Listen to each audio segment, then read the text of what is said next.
I know that every second that you and I are sitting together is historic, and that's the reason why we tape it. I already see in the future. So I know not only is this going to build the brand, what we're doing, I also know this is something that's going to be bought and made money because we'll all be legendary years later.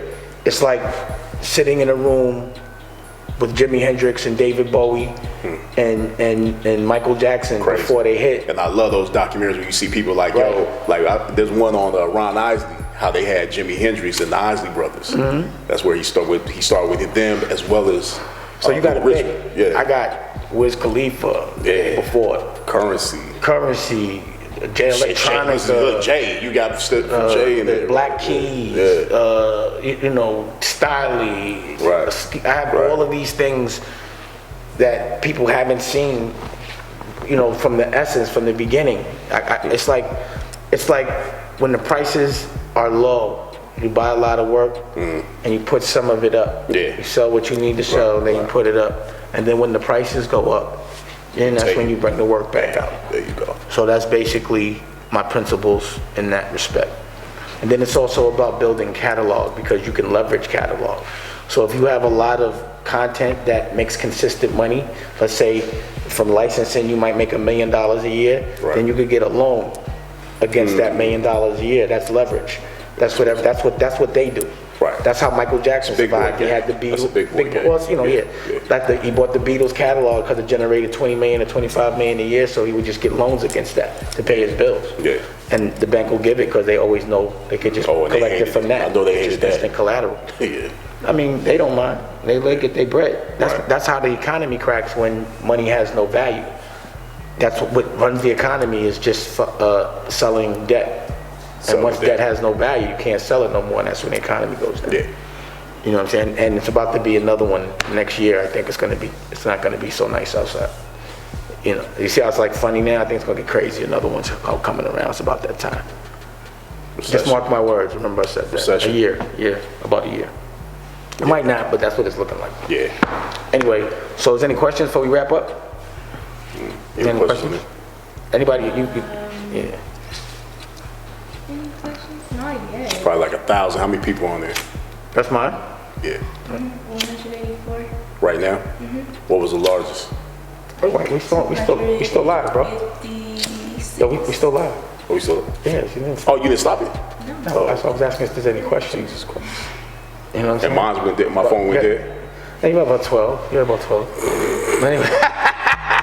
How many I have on mine? What? 60? You said 16? You said teen? Teen. No, you said 16. You said 16. She said 60. No, she said 60. Stop it. She said 60. It was like 100 miles. But anyway, just chop that up and we do what we do. No, we so we're going to sign out. We good. I guess you have any other questions for me? It says, you aware of your impact? Are you aware of your impact? That's a good one to go out on. Wow. It said, can the chick holding the phone get closer so we can hear? Yikes. You can bring it closer because the camera's off anyway. Yeah, so, oh, it's off? Yeah. Are we finished? Oh, no, it's off. It don't matter. So, it's still recording? Okay. I'm hoping that the things I'm saying don't go down, like they're not in vain. I hope people do apply. I think what I've been able to do is make information a little bit entertaining because I say smart stuff, but I say it like a little gangster and shit. You know what I mean? Because it's like they've made good militant. The cool effect. They've made me Batman. Like I only want peace and love, and they try to like bomb on me for that. So have to be a gangster about fighting for love and peace and awareness and loving your woman and your kids. You know what I mean? And eating healthy. But that's really all I'm about. You know what I'm saying? I think it's been consistent. People have seen it. I haven't had anything. None of my problems. They thought you was gonna fold under pressure and not say nothing. But you know how it go, man. All right. So what you think about all this? Honestly, man, I just think that it's a little silly, man, to, make up lies or say that you say somebody's doing drugs or doing something that's out of line. They got children or whatever. And that's that mangina shit. Yeah, you know it's like he's vagina like monologues. He's acting like he has too much estrogen. That's vagina dialogue. That's what that is. He has too much estrogen in his body. It's like he's not. That's not what men do. A lot of estrogen. And that's not the way you want people You don't want to lead by that kind of example. But the good thing about it is, nothing about Flex has ever been cool. Like, no one's ever wanted to be like Flex. Like, he's never been someone that's been influential in being cool. Like, he might have break a record and drop bombs, but no one wants to dress like Flex. Like, Flex isn't the guy that's known to get girls. Girls don't be like, I mess with Flex. Like, you know, and he's always had to drive. Did the lugs sell in New York, y'all? Yeah, like lugs. Like, that's what I'm saying. Like, you know, lugs. You know what I'm saying? Like, no, you know, no disrespect to anybody else, but you know, he was promoting lugs. So he's never been that guy that people have wanted to be like. So it's no fear. You know, he could. Like, when I was selling motor oil, I was going to throw him a bone, pause, you know what I'm saying? Because he was always selling, he's always been doing the car stuff. Right. But, you know, other than that, been dope. Yeah. Again. That's a higher level of thinking. But he never turned it into a business. That's what I'm saying. Like, he wants to, like, show other people's cars, and I want to supply the oil that's in the cars. We just have a different level. That's that boss talk. That's that boss mentality. That's that, you know, that's that, like, you know, he thinks like, oh, I can get somebody to give me some money so that I can show other people's cars and I could clean up some old cars. Like, that's cool, but there's no ownership really in that right there. You know, he didn't turn it into a real business. I'm looking at it like, if he's gonna have cars, I'm gonna make the oil and he could use my oil in his cars, period. At least if I'm gonna go to a car show, I'm gonna get some money while I'm there. Yeah. While everybody driving, I'm still, you know, that's why I make liquor. So if I go to a party and I see people drinking, I'm like, oh, I'm getting money. If I go to a party and people listen to music and I'm making music, I'm like, yo, I'm getting money. So I've learned how to get money while I'm having fun. Because what we having fun on, I'm making that. Monetizing hobbies. I monetize love. I monetize things, but things don't compromise. That you love. But that's why I fight for it. Right. You understand? Absolutely. Because it's taking care of me, so I got to take care of what's taking care of me. Yeah. So I'm gonna always protect the creative because the creative is taking care of me. I'm gonna always take care of the fans or the people that have supported my movement because they've supported me. It has to go both ways. So once I get enlightenment, I have to give it. Once I know something's wrong, I got to tell them what's right. Right. It's only right. You know what I'm saying? Right. Period. It's only right. Or else karmically, you're going to suffer. And again, energy is transferable. That's what our soul is. So once we break out of this shell, you don't know where that energy got to go. And you don't know what the things you've done here, how it's going to affect what's going to happen in the future that you can't even visualize because we can't even understand. So I play it safe. And it makes me feel better. And you feel good when you do good shit. Yeah, that's throwing the stone. That's throwing the stone at the lake, and you see the ripple effect that takes place after you throw the stone. Exactly. And the only time you don't know who you're affecting down the line. Exactly. And the only time, like, you never feel bad when you give love. The only time you feel bad when you give love is when you give somebody love and they smack you in the face. That's when it'd be like, damn. But if you could, like, watch your kids run around and smile and laugh, that shit makes you feel good. Absolutely. When you put your kid through college, or when you buy them a car, or you make sure they can go to a concert, or give them something that, you know, that most kids can't get, you feel good inside. Paul. So I don't know why people don't want that feeling. Just being a good dude, y'all just don't know how it feels. Like, do something good tomorrow. I bet it feel good. Let's wake up tomorrow. This is the assignment. No, let's do this. To be a good nigga challenge. You understand what I'm saying? To be a good nigga challenge. Do something for someone else. Just do something for someone else, and just see how it feels. I bet it will yield a good feeling. I bet it will yield a profit of some sort. You know what I'm saying? Just do something good. Let's see what that does. Let's say each day until the new year. Let's do it like that. Let's go. Listen, don't get carried away. Some people that concept, they be like, oh my God, I gotta be good. Just keep going. If you're used to doing scumbag shit, just for one day, just do good nigga shit all day. Just one day. Just see how it feels. Pause. I bet you you will yield. I bet you. Let's see how that works out. That's the challenge. You know what I mean? Just do one or two good things. Just for somebody, random. Something that doesn't, it's not going to benefit you. It's only going to benefit them. You know, care about somebody before yourself and see how that feels for a change. Absolutely. Just for a change. Do something different. If you want to change your pattern, if you want to, like in the new year, if you want to do something and you want your result to be different, then you have to do things different. So every single thing you did before, if you don't like how your year was, you got to do everything different. If you find that you're doing anything the same, then you're going to get the same result. Absolutely. It's logical. Right. So if you want a different result, you have to do things different. People become a slave to a pattern. People get scared to do things different than what they've been told how to do for over and over and over again. I be having this conversation with my daughter because she be stressed out about school. I be trying to get her to play hooky. She just won't. Tallulah. And I'm like, yo, if someone didn't tell you you had to go to school every day, would you be worried about it? Would you think you had to go to school every day? And I'm not saying that you shouldn't go to school. You got to go to school. You need to learn. You need your fundamentals. But I wouldn't stress over it. I'm paying $33,000 a year. You good. You could miss a day. But they make it where you're so stressed, and then she's so like, I got to go to college or else no one will be happy with me. I got to be in debt. I'm like, look, I got companies for you to run. College could be that. I'd rather, instead of giving you $60,000 a year to college, I'd rather put $60,000 a year into a business. Right. You know what I'm saying? That could be your college. And if that don't work out, then go to college. You might need some fundamentals. But it's just, you know, it's like, I don't understand. Why would I pay $100,000 a year for someone else to teach my kid a business? And I could put $100,000 a year into my kid's business and teach them how to run a business. Because that's what I'm good at. Totally hands-on. There's no better way. Me and my man Terrell Pauls was talking about that.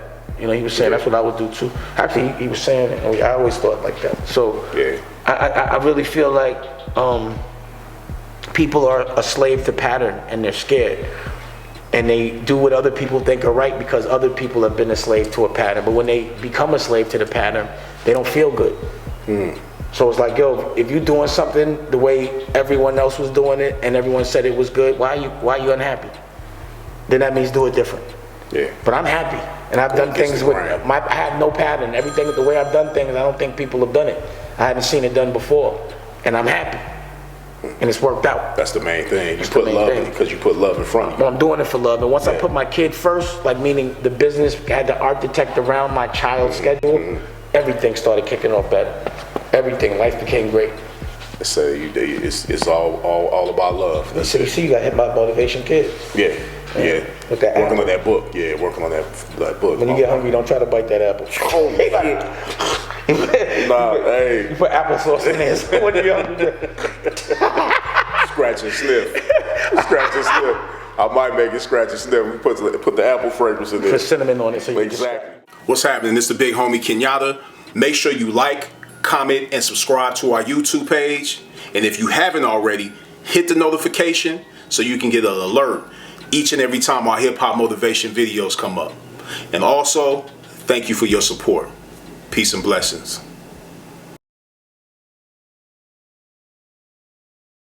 I think you should always live inside of whatever you're making. If you're making $100 a week, live on 90.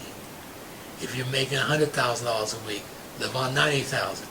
Never live up everything you make. Save something every day. And a rule that I think you absolutely have to follow is pay yourself first. And what I mean by that is save.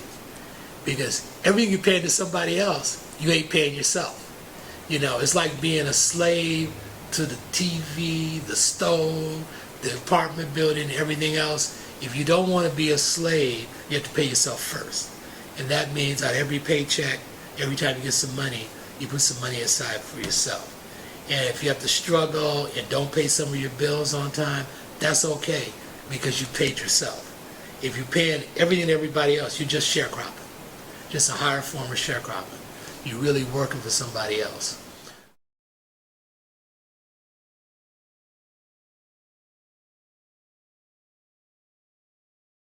The way I see it, it's always a test. Anything quick is a test. But my mindset tells me I can still get it quick and I don't have to cheat. But I have to cheat to get it fast? I don't really want it. I'd rather wait. I've learned over the years that with anything you have to be patient. Not 5 months patient, but 5 years or more patient. Now if you can get 10 years patient, you can build an even stronger foundation, and that creates legacy. Empires were not built overnight. I always tell people that the Great Wall of China was a 2,000-year-old plan. 2,000 years.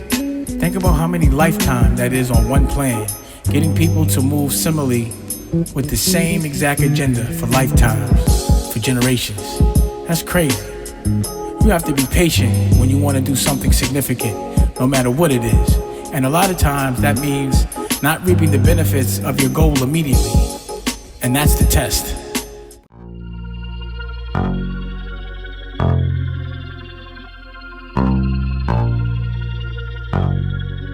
Listen, for mad years I walked around with my neck looking like a Nestle Crunch bar. I had to do something about it.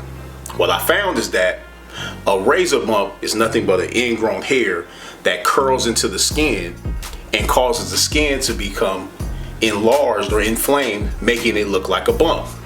But it's not a pimple. It's a hair that grows into the skin causing inflammation. You have to remove that hair, and then you have to use yourself a nice skin astringent, something that can do the trick, something that can get rid of those razor bumps. So what did I create? Bump Assassin, organic skin astringent. To order your own bottle of Bump Assassin, go to hiphopmotivation.bigcartel.com. Dash thing. Now I don't want to chill out, bro. You know what I want to do? Believe in yourself. Build your own personal wealth. Then that becomes personal health. Think I'm rhyming. How about that? Everything go down here. Just gotta, know what I mean, be a little smart.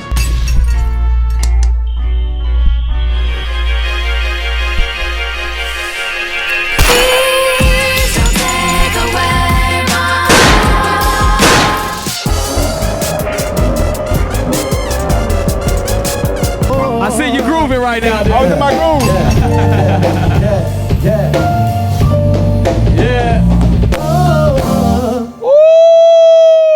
I started daydreaming. I started thinking about something. I'm a musician. Yeah, exactly. I like to spend all kinds of money. I like the dollar, I like the euro, I like the pound, I like the franc pause, I like the yen.